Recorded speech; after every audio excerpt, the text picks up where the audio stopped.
രാധേ രാധേ. നവരാത്രി വ്രതം ഞാൻ ഈ പറയുന്ന ദശക്കാര് നിർബന്ധമായും എടുക്കണം. കാരണം അടുത്ത ഒരു വർഷം, അടുത്ത നവരാത്രി കാലം വരെ നിങ്ങളെ കാത്തിരിക്കുന്ന ആപത്തുകള്, വിഷമങ്ങള്, ദുഃഖങ്ങള് ഇതെല്ലാം ഒഴിഞ്ഞു പോകുന്നതിന് അത് അത്യാവശ്യമാണ്. അതുകൊണ്ട് ഞാൻ ഈ പറയുന്നവര് നിർബന്ധമായും ഈ വെട്ടത്തെ നവരാത്രി വ്രതം പുരുഷനായാലും സ്ത്രീ ആയാലും എടുത്തിരിക്കുക. അതായത് നിങ്ങൾക്ക് ഇപ്പൊ ചന്ദ്രദശയാണെങ്കിൽ എടുക്കണം. ചന്ദ്രദശയാണെങ്കിൽ നിങ്ങൾക്കിപ്പൊ ചൊവ്വ ദശയാണെങ്കിൽ എടുക്കണം.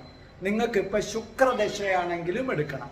അപ്പൊ ഇപ്പം ചന്ദ്രദശ, ചൊവ്വദശ, ശുക്രദശ, അതിനകത്ത് പല പല അപഹാരങ്ങൾ കാണും. ഇപ്പൊ നിങ്ങൾക്ക് ശുക്രദശയിൽ തന്നെ ഒരുപക്ഷെ ശനിയുടെ അപഹാരമായിരിക്കും. അതല്ല പ്രശ്നം, അത് സാരമില്ല. നിങ്ങൾക്ക് ശുക്രദശയാണോ അപഹാരമായി ഇപ്പൊ ശനിയോ രാഹുവോ ഏതോ ആയിക്കൊള്ളട്ടെ, അത് സാരമില്ല. അങ്ങനെ നിങ്ങൾക്കിപ്പോൾ ചന്ദ്രദശ, ചൊവ്വദശ, ശുക്രദശയാണെങ്കിൽ നിർബന്ധമായും നവരാത്രി വ്രതം എടുത്തിരിക്കണം.